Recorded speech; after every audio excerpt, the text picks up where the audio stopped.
Pinili ng ex mo yung third party kaysa sa'yo. Okay, anong nawala sa'yo? Isang manloloko, cheater, oo nasaktan ka, hindi ka makatulog. Umiyak ka, luha. Nagastusan ka kasi uminom ka para makalimot. Nag-shopping ka para malibang. Okay lang yun. Sila, forever silang magbabantayan. Forever silang magdududahan. Forever na insecure.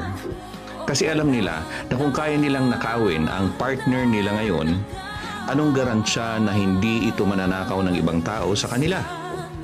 Tsaka nag-aabang sila ng karma. Aware sila na hindi nila maiiwasan yung karma. Ikaw, binigyan ka ng pagkakataon to be a better person from that relationship.